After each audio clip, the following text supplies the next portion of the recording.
ఇప్పుడే కిష్కింధపురి మూవీ అయితే చూశాను భయ్య. మూవీ చూడగానే నాకు ఫస్ట్ గుర్తొచ్చిన డైలాగు సాయి శ్రీనివాస్ అన్నది, మీరు 10 మినిట్స్ తర్వాత ఫోన్ గాని తాగితే నేను ఇండస్ట్రీ వెళ్ళిపోతానని అయితే చెప్పారనమాట. అలాంటి బోల్డ్ స్టేట్మెంట్స్ ఎందుకు ఇచ్చారబ్బా, సినిమా హైప్ కోసం ఇచ్చుంటారులే అనుకున్నాను నేను.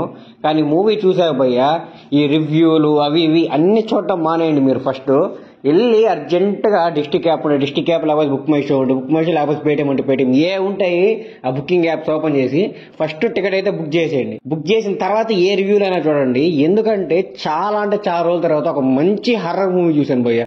ఎలా అంటే ఖచ్చితంగా భయపడతారు భయ్య, ఖచ్చితంగా భయపడతారు. చాలా అంటే చాలా ఎంగేజింగ్ ఉంది. స్క్రీన్ ప్లే అయితే ర్యాంప్, అసలు ఎక్కడ 1 మినిట్ అంటే 1 మినిట్ కూడా బోర్ కొట్టదు మీకు. చాలా అంటే చాలా బాగుంది మూవీ. మెయిన్ గా ఆ విలన్ క్యారెక్టర్ భయ్య, ఆయన ఒక డాన్సర్ భయ్య. లియో సినిమాలో ఏదో ఒక రోల్ అయితే చేశారు. ఆ రోల్ తర్వాత ఆయనకి అన్ని విలన్ రోల్స్ వచ్చాయి, అన్నిట్లో బాగానే చేశాడు. ఈ సినిమాలో ఆయన యాక్టింగ్ చేశారు భయ్య.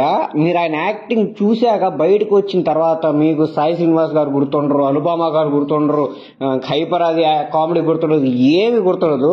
జస్ట్ ఆయన పెట్టిన భయం మాత్రమే గుర్తుంటది. సందీప్ గారు యాక్టింగ్ చేసి మిమ్మల్ని ఎలా భయపెట్టాడో ఆ భయం మాత్రమే గుర్తుంటది. అసలు ఏమన్నా యాక్టింగ్ కాదు, ఆ ఎక్స్ప్రెషన్స్ ఏందో, ఆ స్మైల్ ఏందో, ప్యూర్ అసలు స్పైన్ చిల్లింగ్ అంతే, మామూలుగా ఉండదు భయ్య. చెప్తున్నారు కదా, మీరు థియేటర్ ఎక్స్పీరియన్స్ చేయండి. అవి ఆ సౌండ్ ఎఫెక్ట్స్ భలే ఉంటది. అసలు మనం చాలా రకాల హర్రర్ మూవీస్ అయితే చూసుంటాము. చాలా రకాల హర్రర్ మూవీస్ చూసి ఏదో అనుకుని ఏదో ఫీల్ అయ్యి చాలా రకాలుగా చూసుంటాం. కానీ ఇది కంప్లీట్లీ డిఫరెంట్. మీరు ఏదైతే అనుకుంటారో కంప్లీట్ గా అదైతే జరగదనమాట. చాలా కొత్తగా ఉంటది. ఏదో ఒక కొత్త మూవీని చూస్తున్నాము, మంచిగా ఉంది అన్న కన్ఫామ్ గా మీకైతే ఆ ఫ్రెష్ వైబ్ అయితే వస్తుంది మూవీని చూసిన సేపు. ఇంకా యాక్టింగ్ గురించి చెప్పుకోవాలంటే సాయి శ్రీనివాస్ అని రాస్టీజ్ మూవీకి ఎంతైతే కావాలో అంతే చేసి లాక్కెళ్లారు. అనుపమ గారికి పెద్ద రోల్ అయితే ఏముండదు, జస్ట్ కొంచెంసేపే ఉంటది, కానీ అంత ఇంపాక్ట్ఫుల్ రోల్ అయితే ఉండదు. సినిమా మొత్తం ఒంటి చేత్తో లాగేసింది ఆ సందీప్ అనుభయ్య. మీరు సినిమా చూడాలి ఖచ్చితంగా. నాని గారు సరిపోయే శనివారం ప్రీలీజ్ ఇవ్వట్లు అనుకుంటా ఒక స్టేట్మెంట్ అయితే ఇస్తారు కదా. మీరు మూవీ చూడటానికి నా కోసం వెళ్తారేమో, మూవీ నుంచి బయటకు వచ్చాక మీ అందరికీ ఈయనే గుర్తుంటాడని చెప్పి ఎస్జే సూర్య గారిని అయితే చూపిస్తాడు కదా. ఇది కూడా సేమ్ అంతే భయ్య. మీరు మూవీ చూడడానికి సాయి శ్రీనివాస్ గారి కోసం, లేకపోతే అనుపమ గారి కోసం, లేకపోతే హర్రర్ ఫిల్మ్ అని వెళ్తారు. కానీ బయటకు వచ్చేటప్పుడు మాత్రం సందీప్ అన్న ఫ్యాన్ గానే వస్తారు. అంత బాగా అయితే యాక్టింగ్ చేశాడు. మెయిన్ గా బీజిఎం సౌండ్ ఎఫెక్ట్స్ భయ్య చాలా అంటే చాలా బాగా అయితే సింక్ చేశారు. వాళ్ళకి ఈ మూవీకి ఎలాంటి సౌండ్ ఎఫెక్ట్స్ అయితే పెట్టాలో అయ్యే పెట్టారు భయ్య కరెక్ట్ గా. ఏదో ఎక్కువ లాగేసి క్లమ్సీ చేసేసి మూవీని గజిబిజి అయితే ఏం చేసేలేదు.